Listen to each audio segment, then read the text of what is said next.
Militer Ukraina merilis rekaman memperlihatkan 23 warga Ukraina yang disebut mencoba melarikan diri.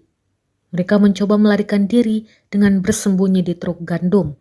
Sayangnya, aksi mereka diketahui oleh militer Ukraina. Rekaman penampakan 23 pria ini beredar di Telegram pada Kamis 11 Juli 2024. Dalam keterangan unggahan disebutkan 23 orang mencoba meninggalkan wilayah Rage Ukraina dengan truk gandum. Mereka harus berjalan lebih jauh ke Moldova.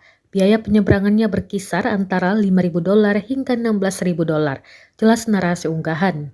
Namun semua yang malang ini ditangkap dan bahkan akan segera dipindahkan ke garis depan, membantu militer Ukraina melawan Rusia.